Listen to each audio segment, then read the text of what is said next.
2025년 6월 아부다비 국방 박람회 실전 시연 현장. 중국의 최신 드론 27대가 투입됐습니다. 4개국의 장성들이 지켜보는 가운데 목표 지점을 향해 동시에 비행을 시작했죠. 그런데 단 4분 만에 전부 공중에서 사라졌습니다. 폭발도 충돌도 없었습니다. 그저 조용히 하나씩 추락해갔습니다. 현장을 충격에 빠뜨린 건 한 가지 사실 때문이었습니다. 이 모든 걸 무력화시킨 건 한국이 만든 단 하나의 방어 시스템이었습니다. 우리가 알던 전쟁의 룰이 바뀐 걸까요?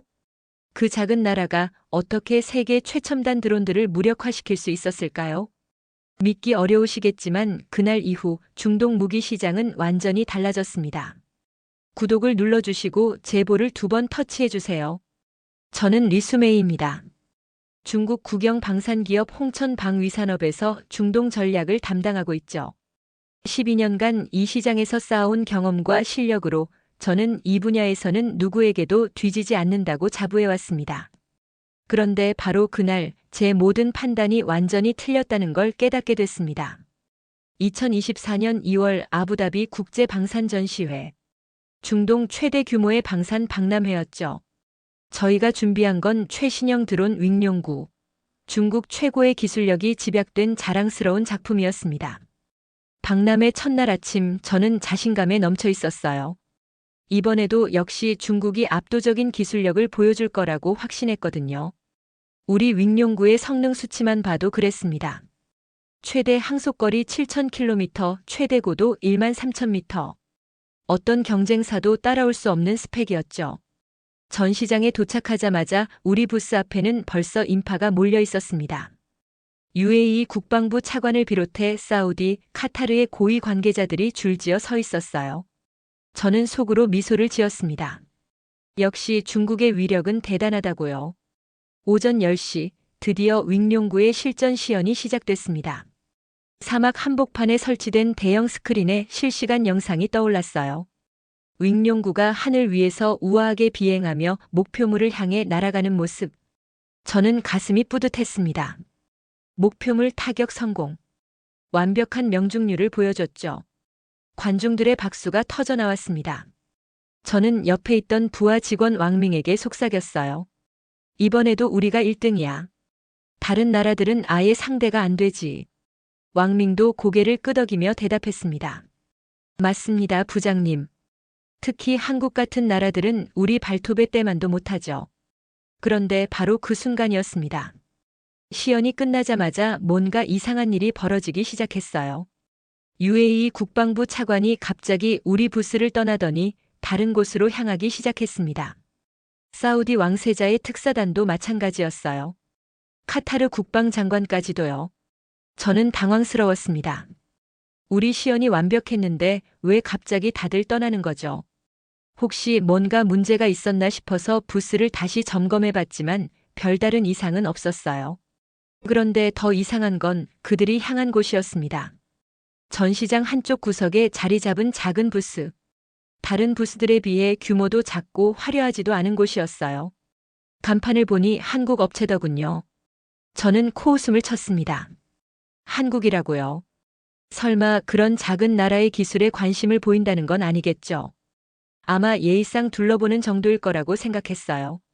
하지만 시간이 지날수록 상황은 더욱 이상해졌습니다. 오후 2시가 넘도록 그 VIP들은 한국 부스를 떠나지 않았어요.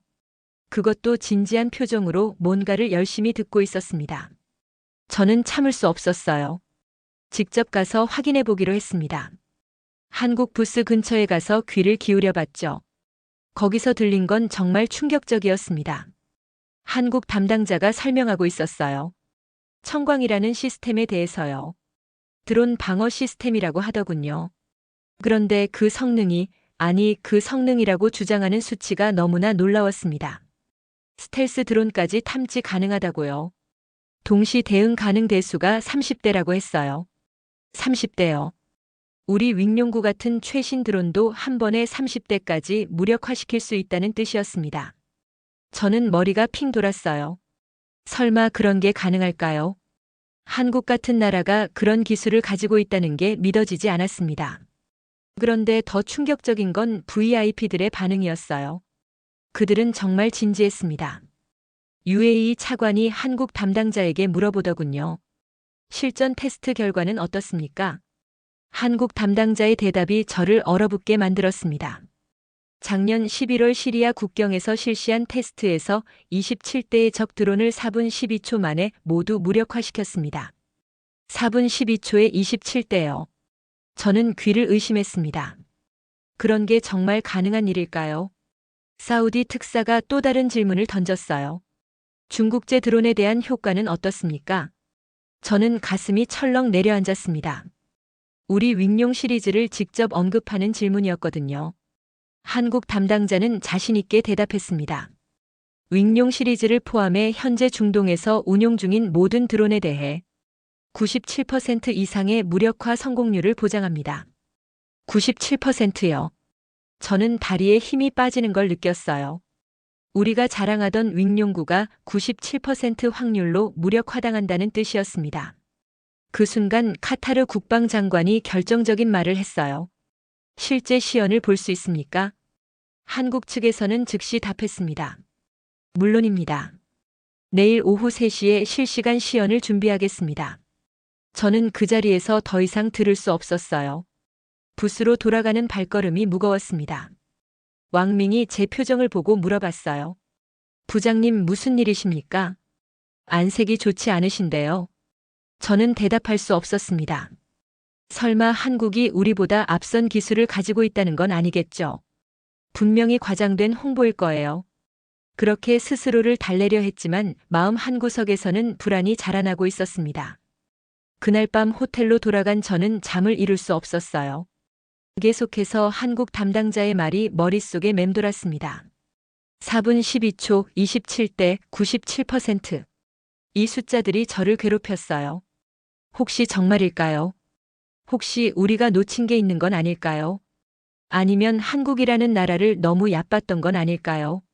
하지만 저는 여전히 믿고 싶지 않았습니다. 중국이 한국보다 뒤처진다는 건 있을 수 없는 일이니까요. 분명히 내일이 되면 모든 게 명확해질 거라고 생각했어요. 다음 날 아침 저는 일찍 전시장에 도착했습니다. 한국 부스의 시연을 직접 확인해 보고 싶었거든요. 과연 그들이 어떤 쇼를 보여줄지 궁금했어요. 오전 시간 동안 저는 한국 부스를 유심히 관찰했습니다. 정말 소규모더군요. 우리 부스의 3분의 1 크기에 불과했어요. 직원도 겨우 5명 정도였습니다. 이런 작은 규모로 어떻게 우리와 경쟁한다는 건지 이해할 수 없었어요. 한국 부스의 담당자는 한지윤이라는 여성이었습니다. 나이는 저와 비슷해 보였어요. 30대 후반에서 40대 초반 정도로 보였죠. 그런데 뭔가 다른 점이 있었어요. 다른 업체 직원들과는 확연히 다른 자신감이 느껴졌습니다. 제가 왕밍에게 말했어요. 저 여자 좀 봐. 겨우 저런 작은 부스 가지고도 저렇게 당당할 수 있다니. 한국 사람들은 참 신기해. 왕밍이 동의하며 대답했습니다. 맞습니다. 아마 서구 기술을 조립해서 만든 제품을 가지고 허세를 부리는 거겠죠. 우리 같은 자체 기술력과는 차원이 다른 거니까요. 저희는 그렇게 한국을 무시하고 있었어요. 하지만 시간이 지날수록 이상한 일들이 계속 일어났습니다.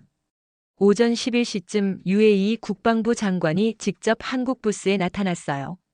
어제 차관이 아니라 장관이 직접 온 거였습니다. 그것도 수행원 10여 명을 대동하고 말이죠. 저는 깜짝 놀랐어요. UAE 국방부 장관이라면 중동에서도 최고 권력자 중 한 명입니다.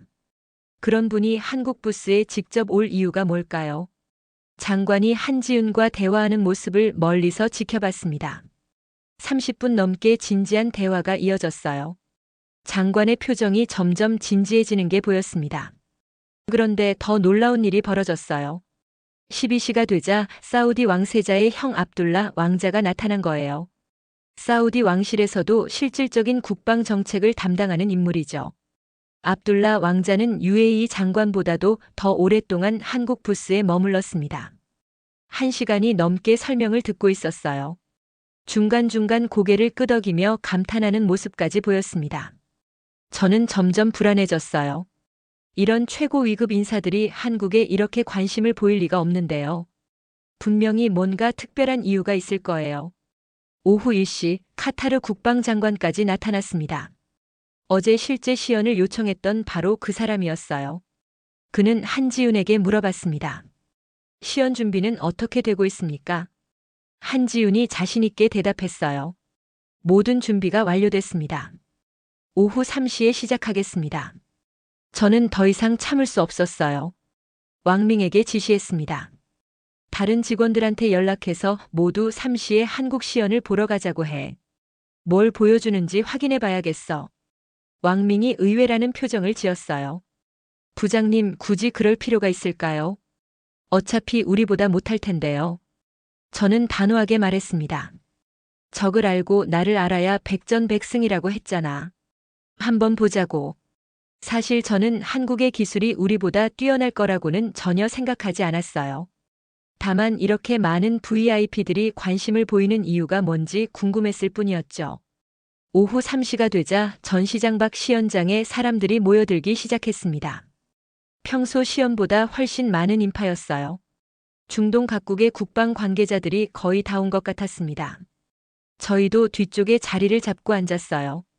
한지윤이 마이크를 잡고 설명을 시작했습니다. 여러분, 이제부터 청광 시스템의 실시간 대드론 방어 시연을 보여드리겠습니다.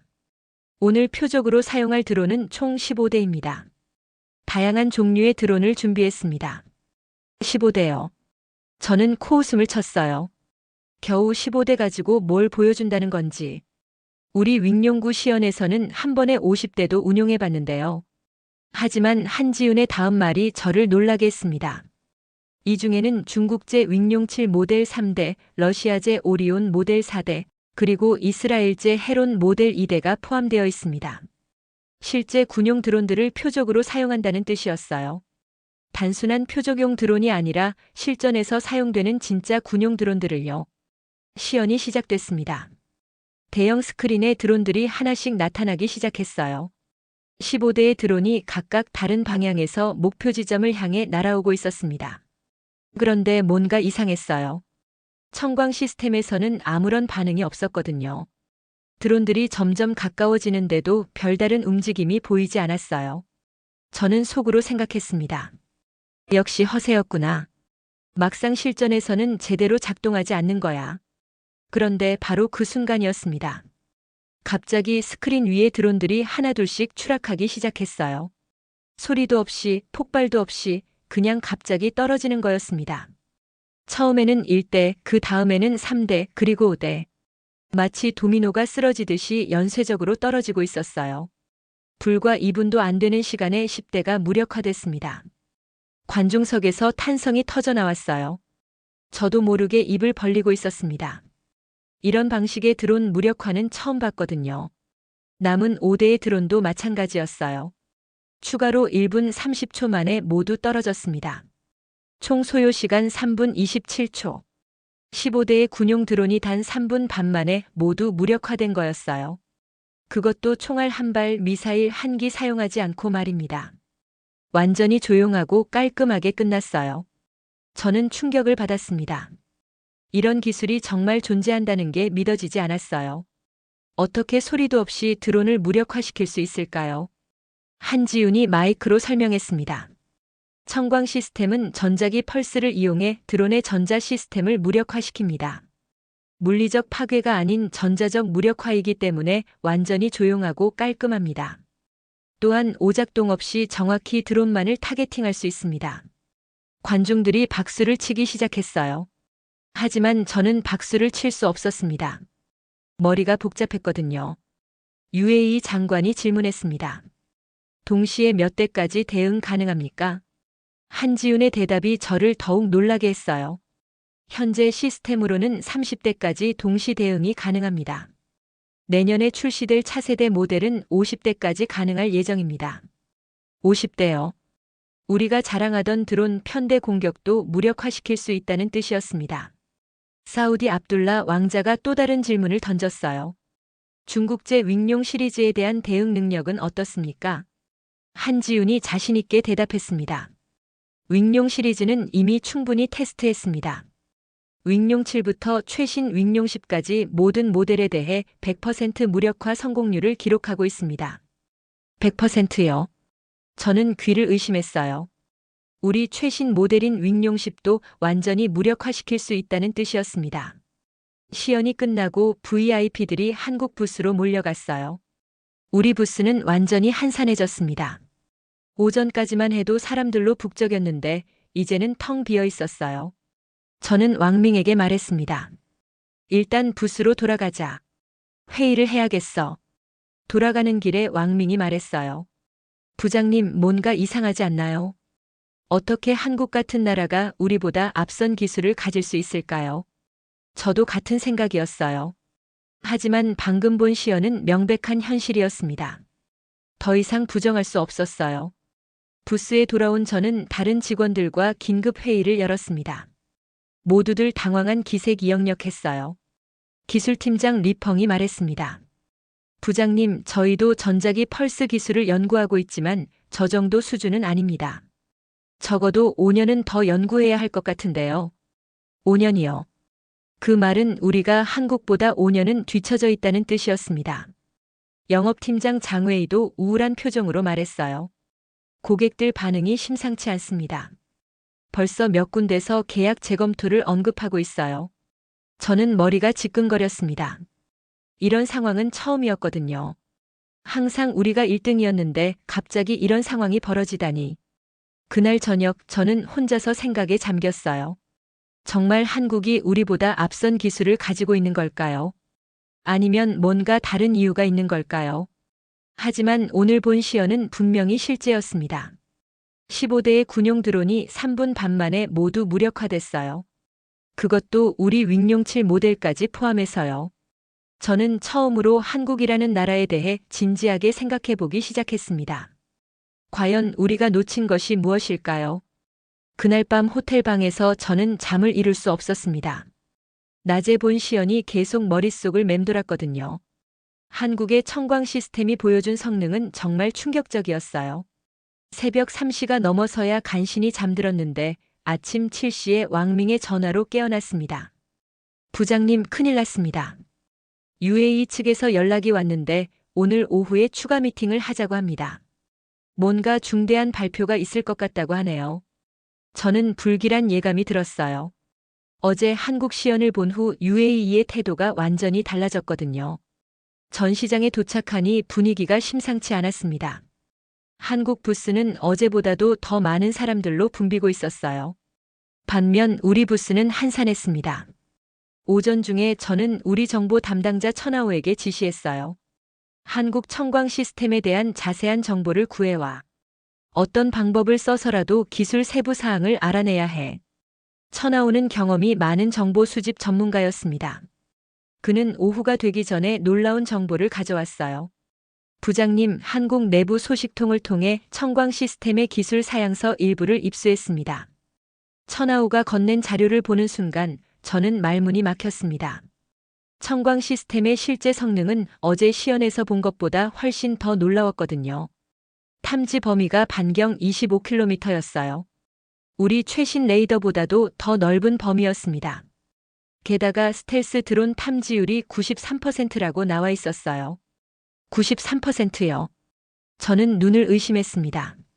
스텔스 기술은 현재 최고 난이도의 군사 기술인데 그걸 93%나 탐지한다는 게 가능할까요? 더 충격적인 건 EMP 회피 내성 레벨이었어요. 레벨 4라고 적혀 있었습니다. 이게 무슨 뜻인지 아시나요? 일반적인 전자기 간섭은 물론이고 웬만한 EMP 공격까지도 견딜 수 있다는 의미였어요. 저는 천하오에게 물어봤습니다. 이 자료가 정확한 거야? 천하오가 고개를 끄덕였어요. 한국 국방부 산하연구소에서 직접 나온 자료입니다. 신뢰도는 90% 이상이라고 봐야죠. 저는 자료를 다시 자세히 들여다봤습니다. 동시 대응 가능 드론 수가 30대가 아니라 실제로는 45대였어요. 어제 한지훈이 겸손하게 말한 거였습니다. 가장 놀라운 건 반응 속도였어요. 드론 탐지부터 무력화까지 평균 8.3초. 8초 남짓한 시간에 드론을 찾아내고 무력화시킨다는 뜻이었습니다. 그런데 자료 마지막 페이지에서 더욱 충격적인 내용을 발견했어요. 테스트 결과 부분이었습니다. 2023년 10월 시리아 접경지대에서 실시한 실전 테스트. 적드론 27대를 4분 12초 만에 전량 무력화. 무력화율 100%. 바로 어제 한지훈이 말했던 그 테스트였어요. 그런데 여기에 추가 정보가 있었습니다.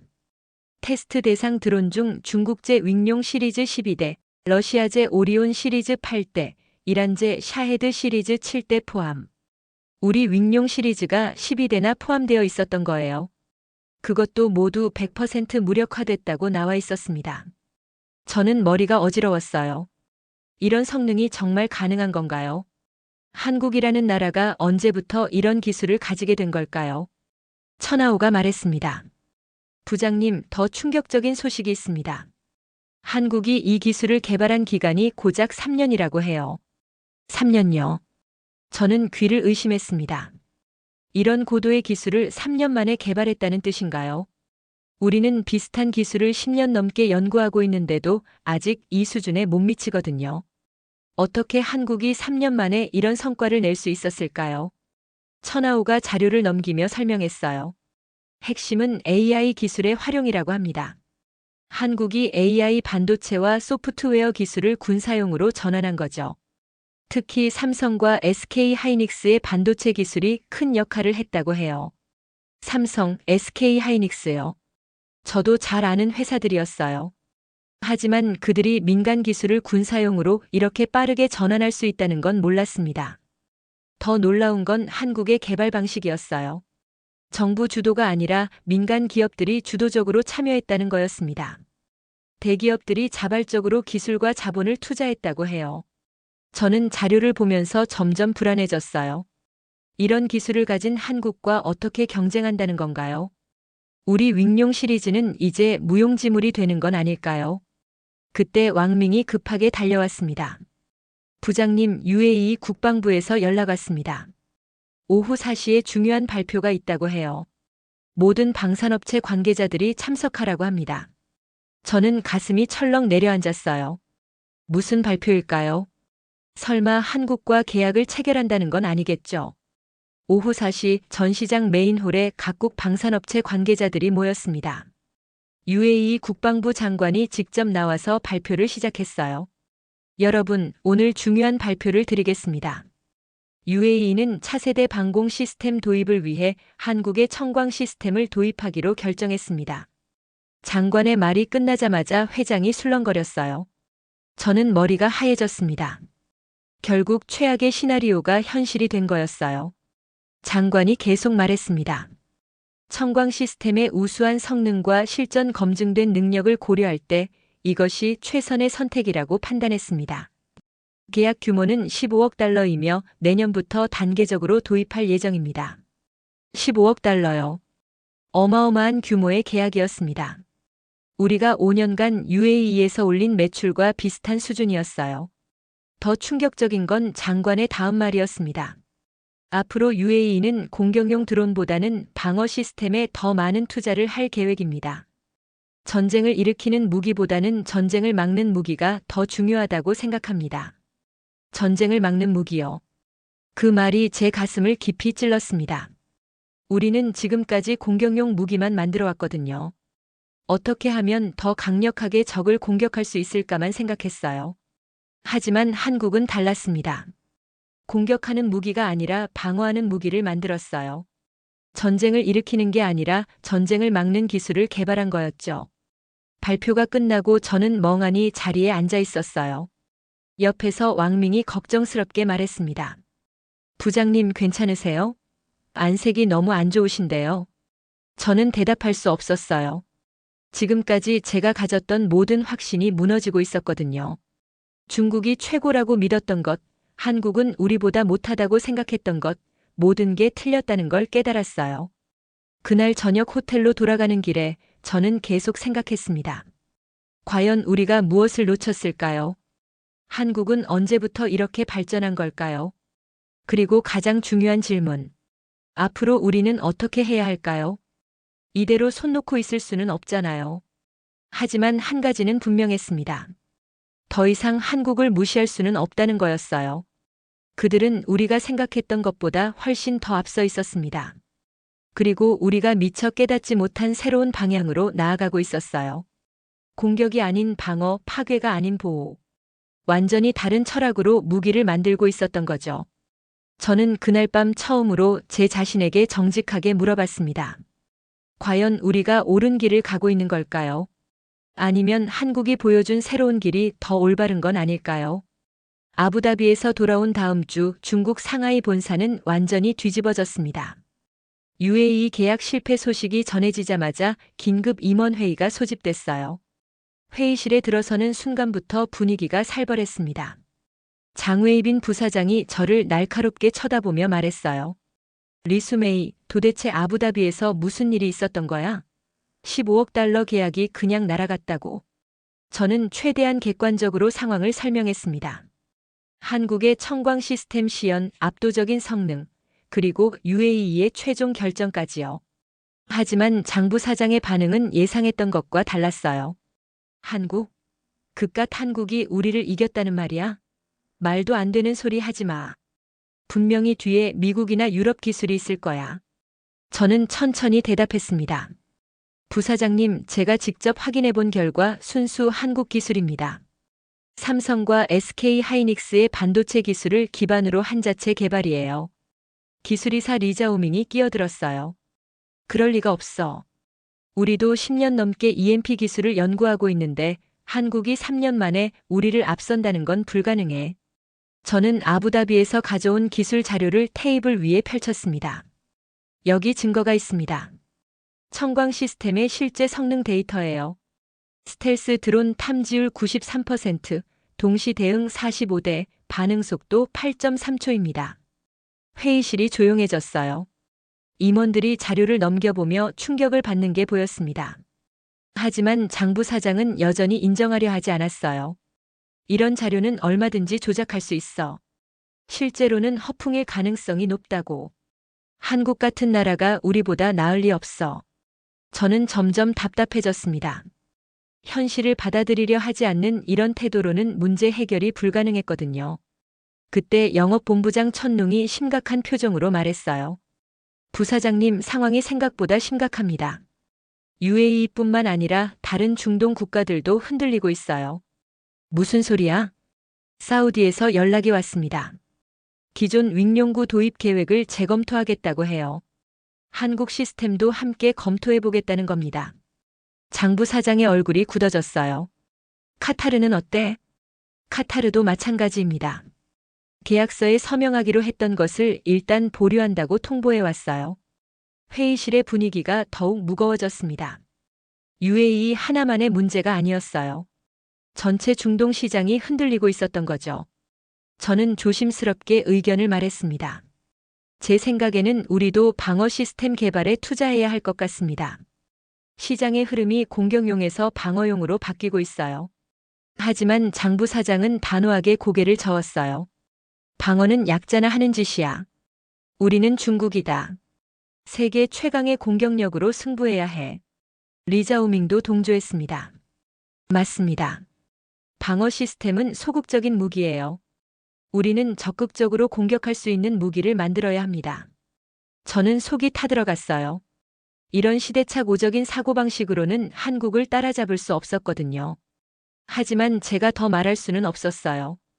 회사 내 위계질서상 부사장과 정면으로 맞설 수는 없었으니까요. 회의는 결국 아무런 결론 없이 끝났습니다.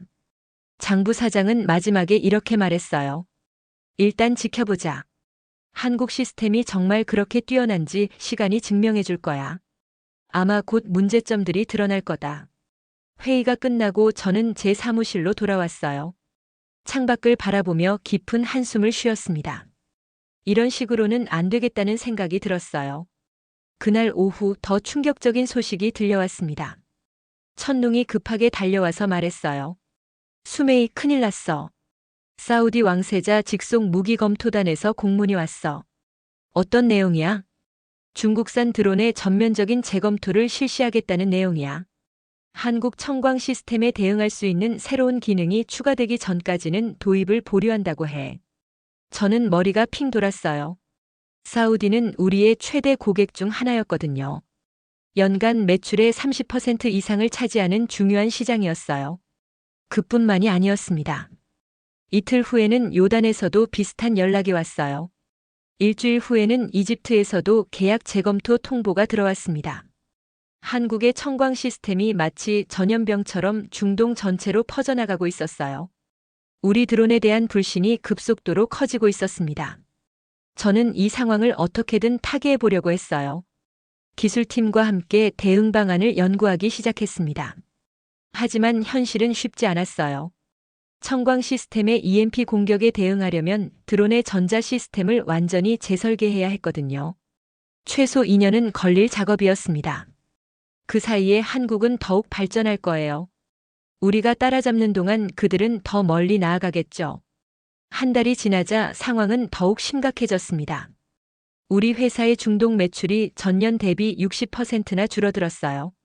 더 충격적인 건 직원들의 사기였습니다. 기술팀에서는 이직하는 사람들이 늘어났어요. 영업팀에서는 고객사 미팅에서 자신감을 잃은 모습이 역력했습니다. 어느 날 저녁 왕밍이 제게 조심스럽게 말했어요. 부장님, 솔직히 말씀드리면 저도 회의감이 들어요. 우리가 정말 맞는 길을 가고 있는 건가요? 저는 대답할 수 없었어요. 저 자신도 같은 의문을 품고 있었거든요. 그날 밤 집에 돌아가서 저는 오랫동안 생각에 잠겼습니다. 지난 한 달 동안 겪은 일들을 되돌아보면서요. 한국의 청광 시스템이 보여준 건 단순한 기술적 우위가 아니었어요. 완전히 다른 철학, 다른 방향성이었습니다. 공격이 아닌 방어, 파괴가 아닌 보호. 전쟁을 일으키는 게 아니라 전쟁을 막는 것. 그리고 그 철학이 시장에서 압도적인 지지를 받고 있었어요. 중동 국가들도 이제는 공격용 무기보다 방어용 시스템을 원하고 있었습니다. 저는 처음으로 깨달았어요. 우리가 뒤처진 건 기술력만이 아니라는 걸요. 시대를 읽는 눈, 미래를 보는 관점에서도 뒤처져 있었던 거죠. 한국은 이미 다음 시대를 준비하고 있었는데 우리는 아직 과거에 머물러 있었던 겁니다. 그리고 가장 뼈아픈 건 회사 경영진들이 여전히 현실을 인정하려 하지 않는다는 것이었어요.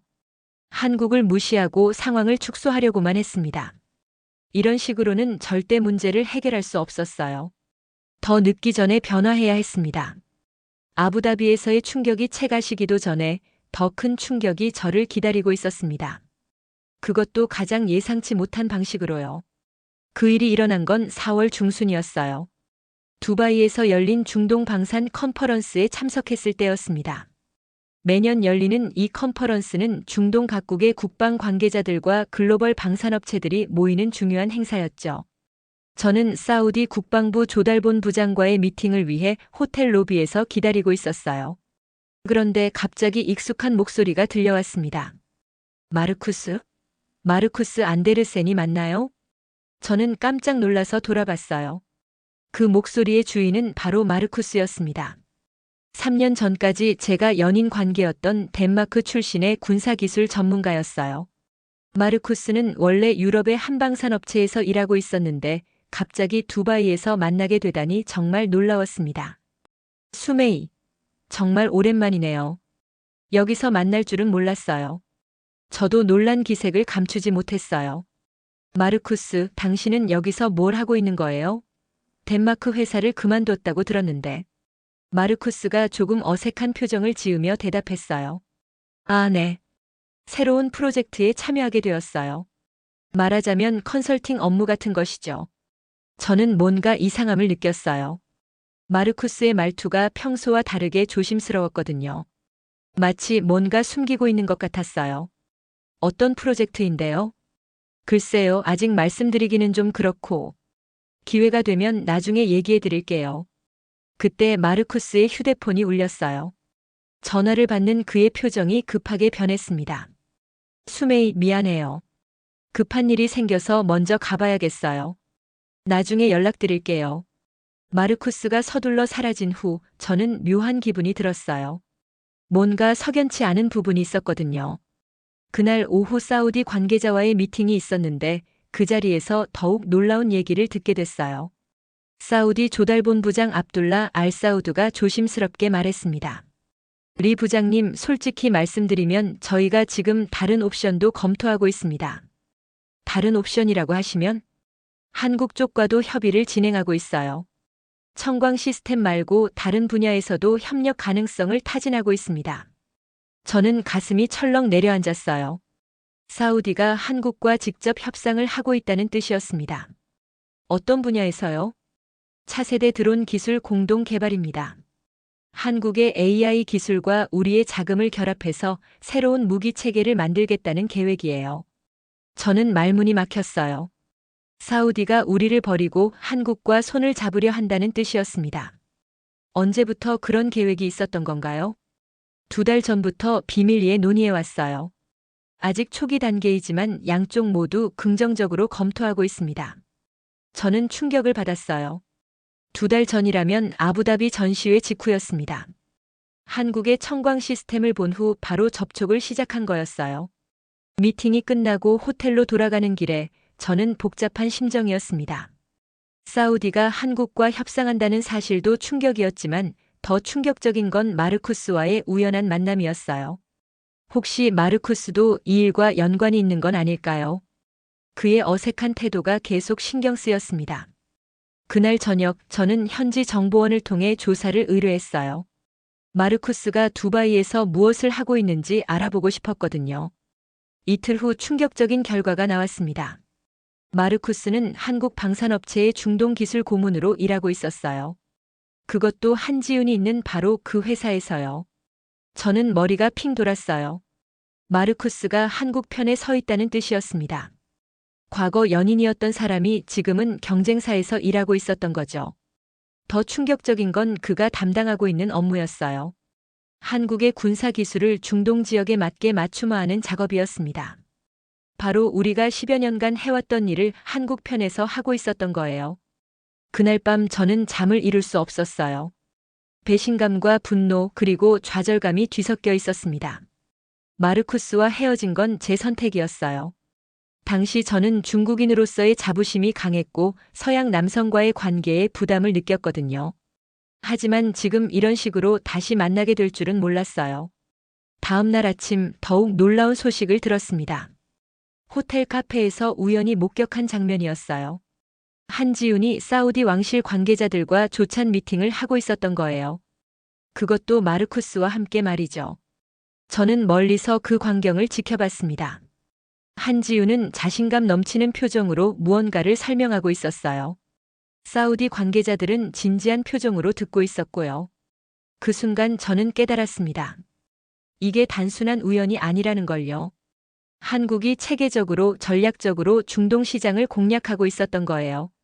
저는 가까운 자리에 앉아서 그들의 대화를 엿들어 보려 했어요.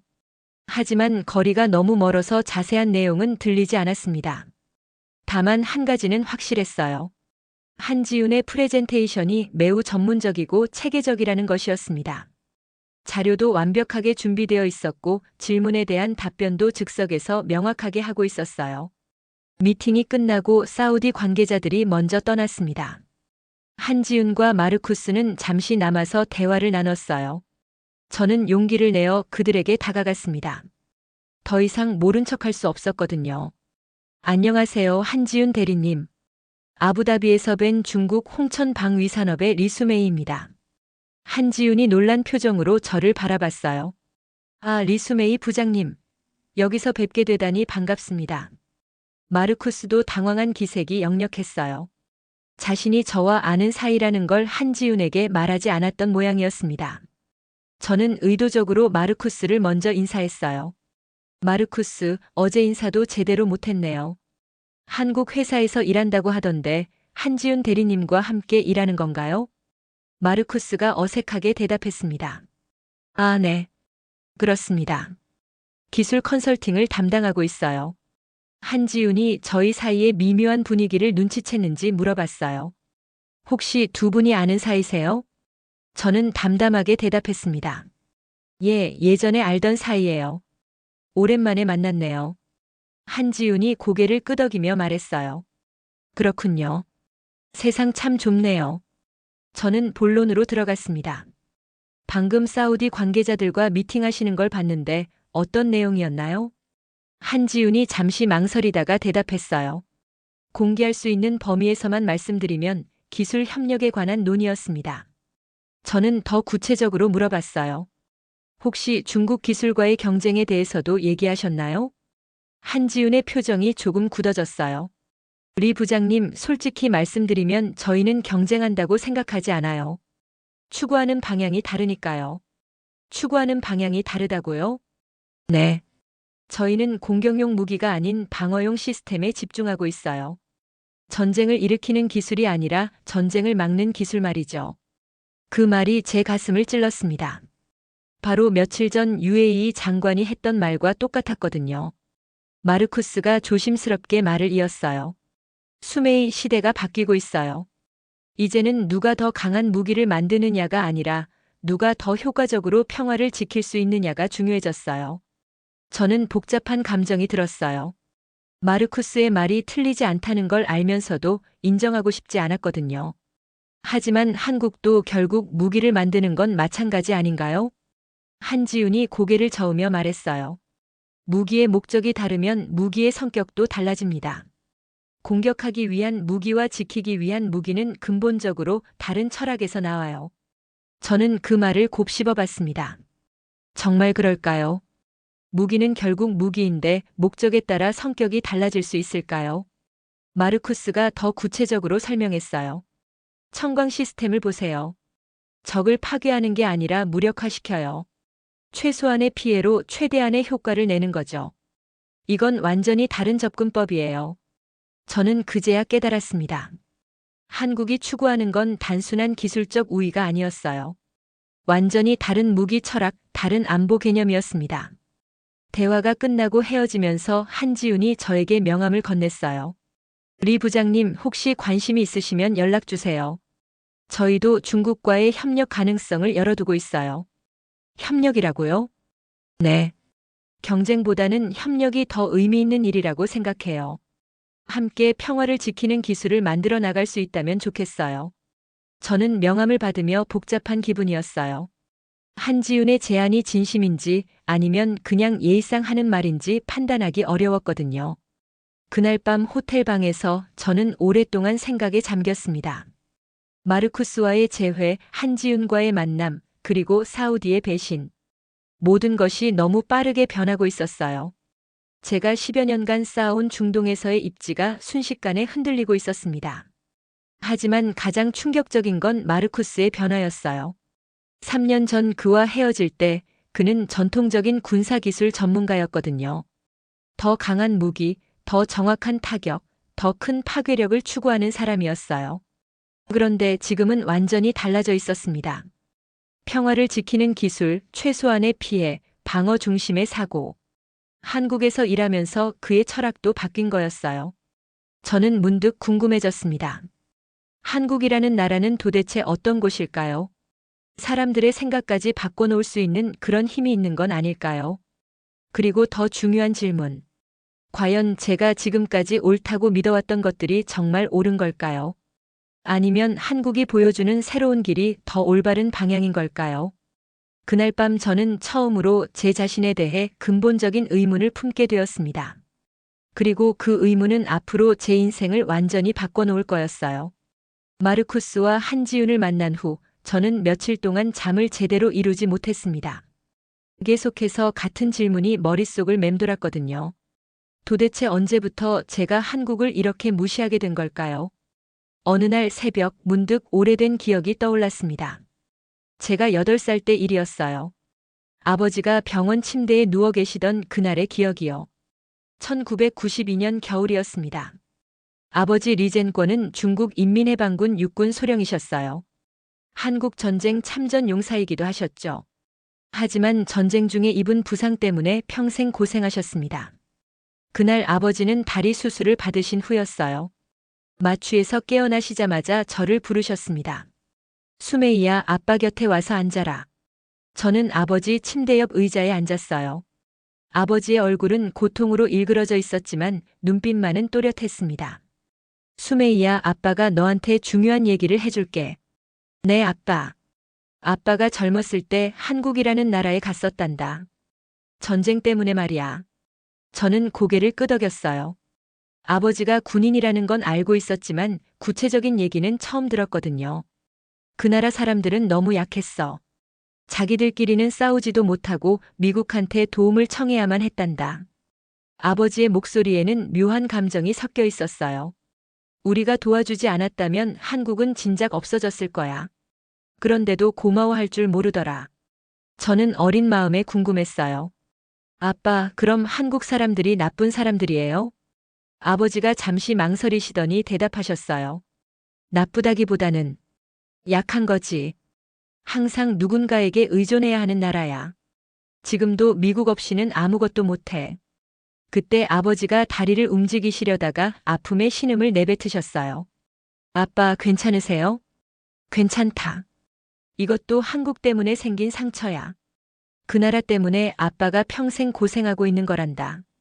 저는 그 말이 깊이 박혔어요. 한국이라는 나라 때문에 아버지가 고통받고 있다는 생각이 들었거든요. 수메이야, 너는 커서 절대 약한 나라를 도와주려 하지 마라. 약한 나라들은 고마워할 줄 모르고 나중에 배신하기도 해. 그날 이후로 저는 한국에 대해 부정적인 선입견을 갖게 됐어요. 아버지 말씀대로 약하고 의존적인 나라라고 생각했죠. 학교에서 역사를 배울 때도 그런 시각으로 한국을 바라봤습니다. 한국 전쟁은 중국이 약한 한국을 도와준 전쟁이고 한국은 지금도 미국에 의존하고 있는 나라라고 배웠어요. 대학에 들어가서도 마찬가지였습니다. 국제 정치학을 전공하면서 한국에 대해 더 많이 배웠지만 여전히 기본적인 인식은 바뀌지 않았어요. 한국은 중진국 정도의 위치에 있는 나라. 첨단 기술은 대부분 외국에서 들여오고 자체 기술력은 부족한 나라. 그런 식으로 생각하고 있었죠. 방산업계에 들어온 후에도 그런 인식이 계속됐습니다. 중동 시장에서 한국 업체들을 가끔 만나기는 했지만 항상 중국보다 한 수 아래라고 여겼어요. 실제로 10년 전만 해도 그게 맞았거든요. 한국 방산업체들은 대부분 서구 기술을 라이선스 생산하는 수준이었어요. 자체 개발 능력은 제한적이었죠. 그런데 언제부터 달라진 걸까요? 언제부터 한국이 우리를 추월하기 시작한 걸까요? 저는 그동안의 일들을 차근차근 되돌아보기 시작했습니다. 그리고 놀라운 사실을 발견했어요. 한국의 변화 신호는 이미 몇 년 전부터 있었다는 걸요. 다만 제가 주의 깊게 보지 않았을 뿐이었습니다. 2019년경부터 한국 방산업체들의 수출이 급증하기 시작했어요. 특히 동남아시아와 중동 지역에서요. 하지만 저는 그때도 별로 신경 쓰지 않았습니다. 2021년에는 한국이 차세대 전투기 개발에 성공했다는 소식도 들었어요. 하지만 역시 대수롭지 않게 넘어갔죠. 2022년에는 한국 군사기술의 폴란드 대량 수출 계약이 성사됐습니다. 그때도 저는 단순히 운이 좋았다고 생각했어요. 하지만 지금 돌이켜보니 모든 게 연결되어 있었습니다. 한국은 체계적으로 계획적으로 군사기술을 발전시켜왔던 거예요. 그리고 제가 가장 놓친 부분은 한국의 철학적 변화였습니다. 단순히 기술력만 발전시킨 게 아니라 완전히 새로운 접근법을 개발했던 거죠. 공격이 아닌 방어, 파괴가 아닌 보호. 이런 철학은 어디서 나온 걸까요? 저는 한국의 역사를 다시 공부해보기 시작했어요. 그리고 깨달았습니다. 한국은 수천 년 동안 외침을 받아온 나라라는 걸요. 중국, 몽골, 일본. 계속해서 외부의 침입을 받으면서도 살아남아야 했던 나라. 그런 역사적 경험이 방어 중심의 사고를 만들어낸 거였어요. 한국 전쟁도 마찬가지였습니다. 저는 지금까지 중국이 한국을 도와준 전쟁이라고 생각했어요. 하지만 한국 입장에서는 자국 땅에서 벌어진 참혹한 전쟁이었죠. 그 전쟁을 겪으면서 한국 사람들은 깨달았을 거예요. 평화가 얼마나 소중한지, 전쟁을 막는 것이 얼마나 중요한지를요. 그리고 그런 경험이 지금의 방어 중심 군사 기술로 발전한 거였습니다. 남을 공격하기 위한 기술이 아니라 자신을 지키기 위한 기술을요. 저는 문득 아버지 생각이 났습니다. 한국 전쟁에서 부상당하신 아버지. 그분도 그 전쟁의 피해자셨던 거죠. 아버지는 한국을 원망하셨지만 사실 그 전쟁에는 가해자도 피해자도 없었어요. 모두가 피해자였던 거죠. 그리고 한국은 그 아픔을 딛고 일어서서 다시는 그런 전쟁이 일어나지 않도록 하는 기술을 개발한 거였습니다. 저는 그제야 깨달았어요. 제가 지금까지 한국을 바라본 시각이 얼마나 편협했는지를요. 약한 나라, 의존적인 나라라고 생각했던 한국이 사실은 가장 현명한 길을 걸어왔던 거였어요. 힘으로 상대를 누르는 것이 아니라 지혜로 평화를 지키는 길을요. 그날 밤 저는 아버지께 전화를 드렸습니다. 이제 80세가 넘으신 아버지의 목소리는 많이 약해져 있었어요. 아빠, 저예요. 수메이. 아, 수메이구나. 요즘 일은 어떠냐? 저는 잠시 망설이다가 조심스럽게 물어봤어요. 아빠, 한국 전쟁 때 일을 좀 더 자세히 들려주실 수 있나요? 왜 갑자기 그런 걸 묻냐? 일 때문에 알아야 할 것 같아서요. 아버지는 한동안 침묵하시더니 천천히 말씀하셨어요. 그때는 참 혼란스러운 시절이었다. 모든 게 불분명했고 누가 옳고 그른지도 모르겠더라. 아버지의 목소리에는 예전과 다른 뉘앙스가 있었어요. 지금 생각해보니 그 전쟁으로 가장 고생한 건 한국 사람들이었을 거야. 자기 땅에서 전쟁이 벌어졌으니까 말이다. 그 말씀을 듣는 순간 저는 가슴이 뭉클해졌어요. 아버지도 나이가 들면서 생각이 바뀌신 거였습니다. 아빠도 많이 힘드셨죠? 그럼. 하지만 집으로 돌아갈 수 있었으니 다행이었지. 한국 사람들은 돌아갈 집도 없이 다 부서져 있었을 텐데. 전화를 끊고 나서 저는 오랫동안 생각에 잠겼습니다. 아버지마저 이제는 한국을 다르게 보고 계셨어요. 저만 과거에 머물러 있었던 거였습니다. 편견과 선입견에 사로잡혀서 변화하는 현실을 보지 못했던 거죠. 한국은 더 이상 약한 나라가 아니었어요. 오히려 가장 현명하고 앞선 길을 걸어가고 있는 나라였습니다. 그리고 저는 그제야 깨달았어요. 한국을 무시했던 건 한국이 약해서가 아니라 제가 변화를 받아들이기 싫어서였다는 걸요. 아버지와의 통화 이후 저는 완전히 다른 시각으로 한국을 바라보기 시작했습니다. 그리고 더 깊이 알아볼수록 더욱 놀라운 사실들을 발견하게 됐어요. 먼저 저는 한국의 최신 군사기술 동향을 체계적으로 조사해 보기로 했습니다. 회사의 정보 수집 자원을 모두 동원해서요. 일주일 후 천하우가 가져온 자료는 정말 충격적이었습니다. 한국이 개발하고 있는 기술들은 제가 상상했던 것보다 훨씬 더 앞서 있었거든요. 가장 놀라운 건 천광 시스템이라는 차세대 방어 체계였어요. 천광 시스템의 업그레이드 버전이었는데 그 성능이 상상을 초월했습니다.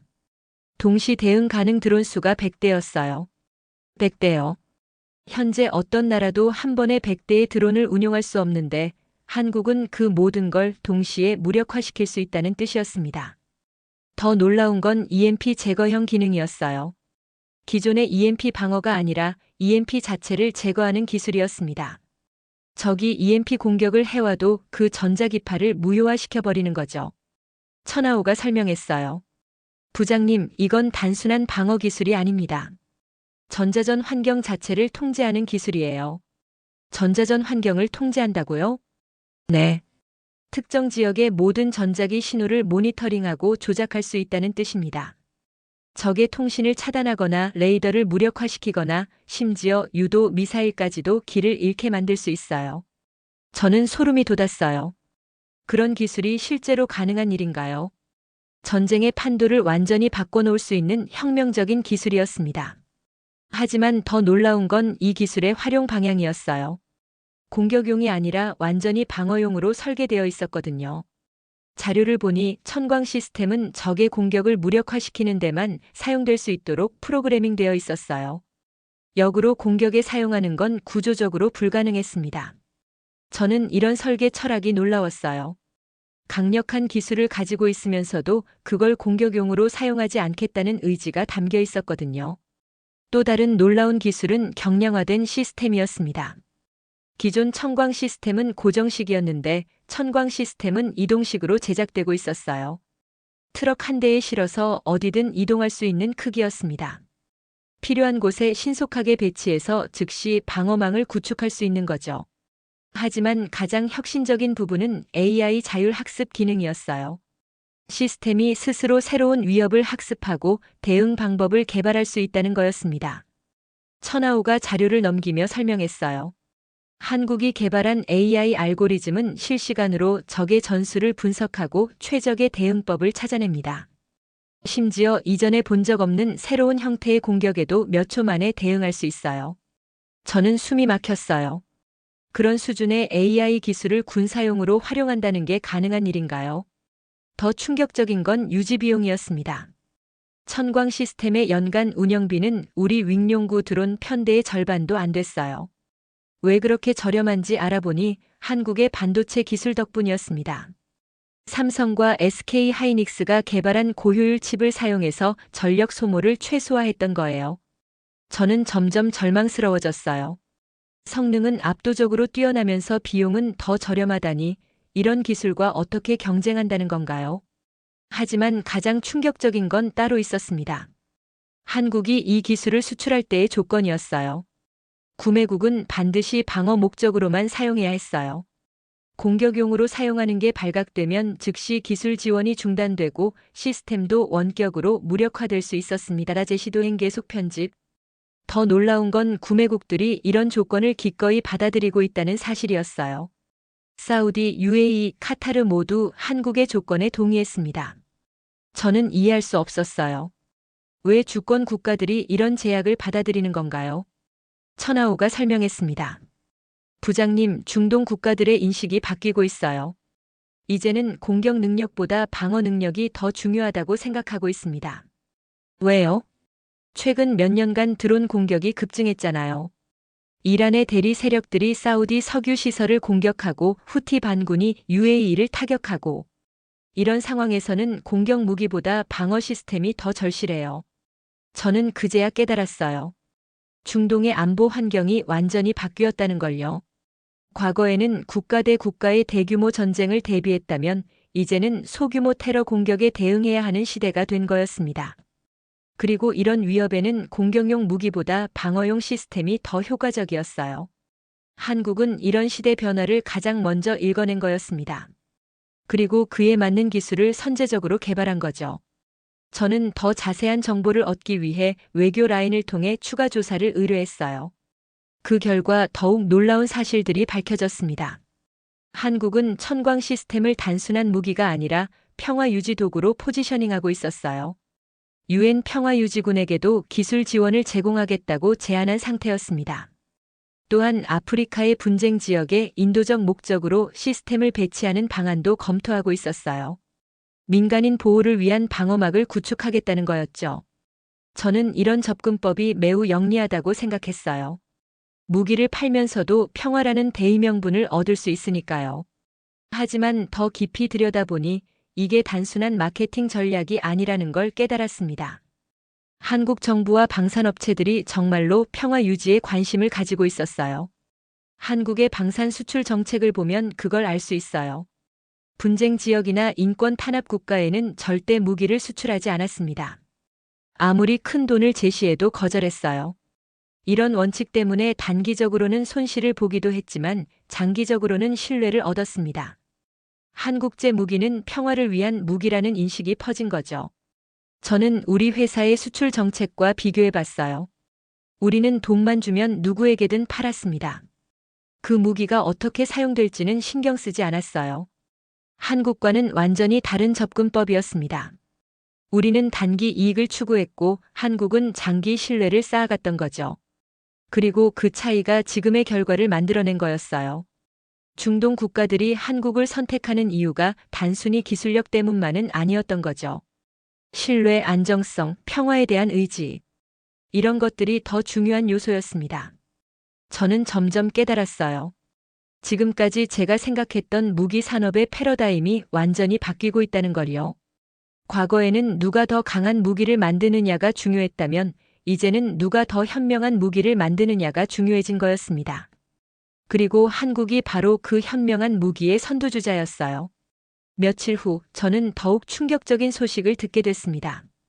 유럽연합에서 한국의 천광 시스템 도입을 검토하고 있다는 거였어요. 유럽은 전통적으로 자국 방산업체를 보호하는 정책을 써왔습니다. 외국산 무기 도입에 매우 신중했어요. 그런 유럽이 한국 기술에 관심을 보인다는 건 정말 놀라운 일이었습니다. 이유를 알아보니 러시아의 우크라이나 침공 때문이었어요. 그 전쟁에서 드론의 위력이 확실히 증명됐거든요. 유럽도 이제 드론 방어의 중요성을 절감하게 된 거였습니다. 그리고 한국의 천광 시스템이 그 해답을 제시하고 있었어요. 저는 그때 깨달았습니다. 한국이 단순히 좋은 기술을 만든 게 아니라 시대가 요구하는 기술을 만들었다는 걸요. 전 세계가 새로운 위협에 직면하고 있는 상황에서 한국이 그 해결책을 제시한 거였습니다. 그리고 그 해결책은 공격이 아닌 방어, 파괴가 아닌 보호에 기반하고 있었어요. 저는 문득 마르쿠스가 했던 말이 떠올랐습니다. 시대가 바뀌고 있다고 이제는 누가 더 효과적으로 평화를 지킬 수 있느냐가 중요해졌다고요. 그 말이 이제야 와닿았어요. 정말로 시대가 바뀌었던 거였습니다. 그리고 한국은 그 변화를 가장 먼저 감지하고 준비한 나라였어요. 반면 우리는 여전히 과거의 패러다임에 머물러 있었습니다. 더 강한 공격력, 더 큰 파괴력만 추구하고 있었어요. 그날 밤 저는 오랫동안 생각했습니다. 지금까지 제가 팔아온 무기들이 정말 의미 있는 일이었을까요? 우리 윙룡 시리즈가 실제로 평화에 기여한 적이 있었나요? 아니면 단순히 분쟁을 확산시키는 데만 기여했을까요? 한국의 청광과 천광 시스템을 보면서 저는 진정한 의미의 방어 기술이 무엇인지 깨달았어요. 그건 단순히 적의 공격을 막는 게 아니라 전쟁 자체를 무의미하게 만드는 기술이었습니다. 공격해도 소용없다는 걸 보여줌으로써 아예 공격할 의욕을 꺾어버리는 거죠. 이런 기술이야말로 진정으로 평화에 기여하는 기술이었어요. 전쟁을 막는 기술 말이죠. 그리고 한국이 바로 그런 기술을 세계에서 가장 먼저 실현하고 있었던 거였습니다. 저는 그제야 깨달았어요. 지금까지 제가 팔아온 건 유물이었다는 걸요. 과거 시대의 낡은 사고방식으로 만들어진 무기들이었던 거죠. 한국이 보여준 새로운 길이야말로 미래였습니다. 그리고 저는 그 미래에 동참하고 싶다는 생각이 들기 시작했어요. 그로부터 한 달 후 제가 예상했던 최악의 시나리오가 현실이 됐습니다. 중국 정부에서 공식적으로 중동 방산 수출 실패에 대한 해명 발표를 한 거예요.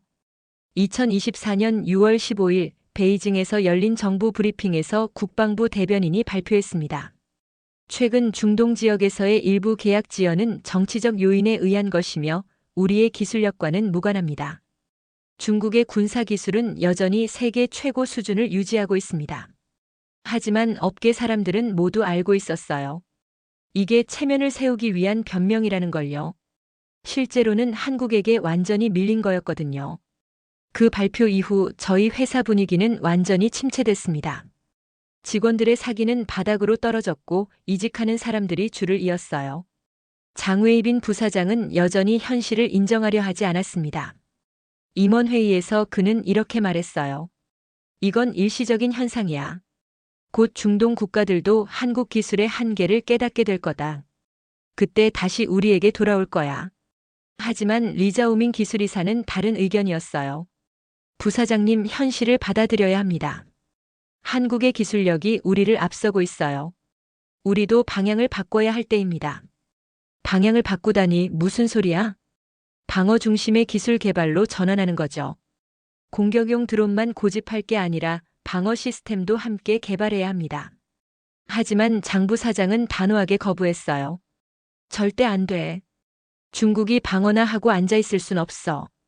우리는 공격적으로 나가야 해. 저는 그 회의에서 더 이상 참을 수 없었어요. 조심스럽게 입을 열었습니다. 부사장님, 시장의 흐름을 무시할 수는 없습니다. 고객들이 원하는 건 방어 시스템이에요. 리수메이, 자네도 한국에 휘둘리는 건 아니겠지? 그 말에 저는 가슴이 뜨거워졌어요. 하지만 겨우 참고 대답했습니다. 휘둘리는 게 아니라 현실을 인정하자는 겁니다. 더 늦기 전에 변화해야 해요. 하지만 장 부사장은 제 말을 듣지 않았어요. 오히려 더 강경한 입장을 취했습니다. 앞으로 윙룡 시리즈의 공격력을 더욱 강화해서 개발하겠다. 한국 따위에게 질 순 없어. 그 회의가 끝나고 저는 완전히 실망했어요. 이런 식으로는 절대 한국을 따라잡을 수 없었거든요. 더 절망적인 소식은 계속 들려왔습니다. 사우디가 공식적으로 한국과 방산 협력 협정을 체결했다는 소식이었어요. 계약 규모만 50억 달러였습니다. UAE는 한국의 천광 시스템 도입을 최종 승인했어요. 이란의 드론 공격에 대비하기 위해서라고 했습니다. 심지어 카타르까지 한국과 공동 연구개발 프로젝트를 시작한다고 발표했어요. 차세대 방공 시스템을 함께 개발하겠다는 거였습니다. 중동 시장에서 중국의 입지는 급속도로 줄어들고 있었어요. 반면 한국의 영향력은 날로 커지고 있었습니다. 가장 충격적인 건 한국의 대응 방식이었어요. 이렇게 성공했는데도 불구하고 한국은 오만하지 않았습니다. 오히려 더욱 겸손했어요. 계약을 따낸 후에도 고객국의 의견을 계속 듣고 기술을 개선해 나갔습니다. 그리고 무엇보다 한국은 자신들의 성공을 과시하지 않았어요. 조용히 묵묵히 일을 해나갔습니다. 어느 날 저는 한지훈이 중동 언론과 한 인터뷰 기사를 읽었어요. 그 내용이 저에게 큰 울림을 줬습니다. 기자가 물어봤어요. 한국이 중동 시장에서 이렇게 성공할 수 있었던 비결이 뭐냐고요. 한지훈의 대답은 이랬습니다. 우리는 무기를 판다고 생각하지 않습니다. 평화를 판다고 생각해요. 고객들에게 필요한 건 공격할 수 있는 능력이 아니라 평화롭게 살 수 있는 환경이거든요. 평화를 판다는 표현이 저에게 깊은 인상을 남겼어요. 같은 방산업계에서 일하면서도 이렇게 다른 철학을 가질 수 있다는 게 놀라웠습니다. 기자가 또 물어봤어요. 앞으로의 계획이 뭐냐고요. 한지훈이 대답했습니다. 저희는 수익보다 가치를 우선시합니다. 아무리 많은 돈을 주더라도 평화를 해치는 용도로 사용될 가능성이 있다면 거절할 겁니다. 그 말을 읽는 순간 저는 큰 충격을 받았어요. 정말로 그런 기업이 존재할 수 있을까요? 수익보다 가치를 우선시하는 방산업체가요. 저는 더 자세히 조사해 봤어요. 그 결과 한지훈의 말이 그냥 립서비스가 아니라는 걸 확인했습니다. 실제로 한국 방산업체들은 여러 차례 수익성 좋은 계약을 거절한 적이 있었어요. 분쟁 지역이나 독재 국가에서 들어온 주문들이었습니다. 한 번은 아프리카의 한 독재 국가에서 10억 달러 규모의 주문이 들어왔었어요. 하지만 한국은 그 나라의 인권 상황을 이유로 거절했습니다. 또 다른 경우에는 남미의 한 국가에서 마약 카르텔 소탕용으로 무기를 주문했는데 민간인 피해 가능성을 이유로 역시 거절했어요. 이런 사례들을 보면서 저는 점점 감동받았어요. 정말로 원칙을 지키는 기업들이었던 거죠. 반면 우리는 어땠나요? 돈만 주면 누구에게든 팔았습니다. 그 무기가 어떻게 사용될지는 관심도 없었어요. 그 차이가 지금의 결과를 만들어낸 거였습니다. 단기적으로는 우리가 더 많은 수익을 올렸을 수도 있어요. 하지만 장기적으로는 한국이 더 큰 신뢰를 얻었습니다. 그리고 그 신뢰가 지금의 성공으로 이어진 거였어요. 저는 그 즈음 중대한 결심을 하게 됐습니다. 더 이상 이 회사에서 일할 수 없다는 생각이 들었거든요. 제가 추구하는 가치와 회사가 추구하는 방향이 완전히 달라졌어요. 저는 평화에 기여하는 일을 하고 싶었는데 회사는 여전히 과거의 방식만 고집하고 있었습니다. 어느 날 저녁 저는 사표를 쓰기 시작했어요. 12년간 다닌 회사를 떠나는 게 쉬운 결정은 아니었지만 더 이상 미룰 수 없었습니다.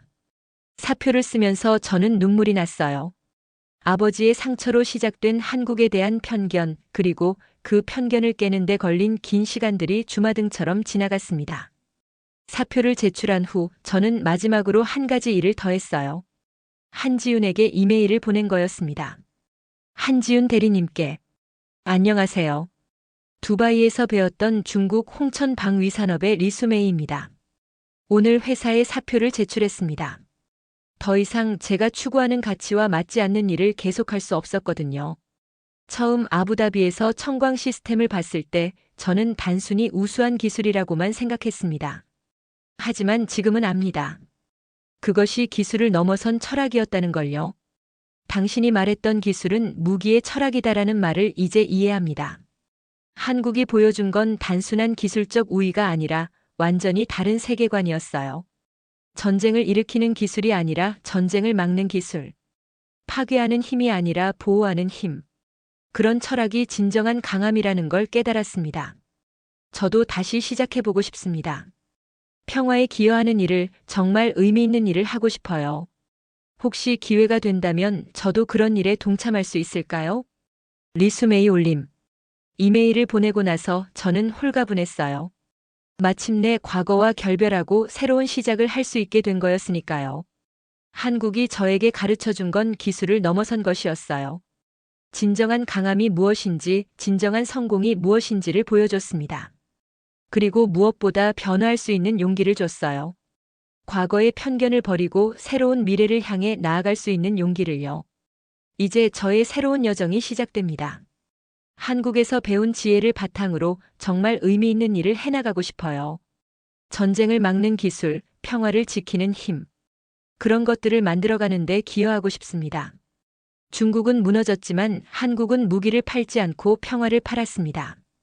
그리고 저는 이제 그 평화의 편에 서고 싶어요.